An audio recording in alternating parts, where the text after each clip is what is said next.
வந்து ஒரு 2016 டைமில் வந்து பார்த்தீங்கன்னா நான் எம்பிஏ பண்ணேன். நான் பார்ட் டைமாக பண்ணேன்னா ஃபுல் டைமாக பண்ணங்கிறது secondary. But I did an MBA. பண்ணும்போது நான் என்ன நினச்சேன், பண்ணி முடிச்சதுன்னா கம்பெனிஸ்லாம் க்யூவில் நிற்கும், எனக்கு அந்த கம்பெனியில் வேலை கிடைக்கும், நான் எம்பிஏ முடிச்சிட்டேன், 2 டிகிரி இன்ஜினியரிங் முடிச்சிட்டேன், எம்பிஏ பண்ணிட்டேன், அப்படி இப்படி சேலரி டபுள் ஆகிடும், ரொம்ப பெரிய ரெஸ்பெக்ட் வந்துடும் அப்படின்னு நினச்சேன்.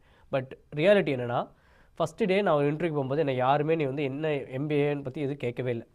எஸ், உண்மையாக அவங்க வந்து நீ எங்கே எம்பிஏ பண்ண, இதில் பண்ண, இந்த யூனிவர்சிட்டியில் பண்ணியா, எம்பிஏல எவ்வளோ டிஸ்டிங்ஷனா, தே நெவர் ஆஸ்ட் எனிதிங் அதை பற்றி.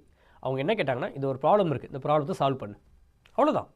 அவங்களுக்கு எண்ட் ஆஃப் த டே என்ன வேணும், ஒரு விஷயம் இருக்குது, அது சரி பண்ணி கொடுக்குறியா, அதுக்கு தான் தவிர நீ என்ன டிகிரி முடிச்ச, எங்கே பண்ண, அதெல்லாம் ஒரு விஷயமே கிடையாது.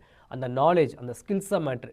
ஸோ அந்த சால்வ் பண்ணுறீங்களா, அது வந்து தான் அவங்க ரொம்ப கீழே பார்ப்பேன். இப்போ நான் வந்து ஒரு 11 இயர்ஸ் ப்ளஸ் ஆஃப் மேனேஜராக இருக்கேன், with program manager, with working in Walmart. So honestly சொல்கிறேன், என்னோட எம்பிஏ வந்து எந்த இடத்துலையுமே வந்து பெருசாக எனக்கு வந்து இம்பாக்ட் கொடுக்கல. எஸ், இட்ஸ் டிகிரி தான், ரிக்வயர்டு தான், கஷ்டப்பட்டு 2 வருஷம் படித்தேன் தான், தப்பு சொல்ல மாட்டேன். பட் எம்பிஏ பண்ணவங்கள விட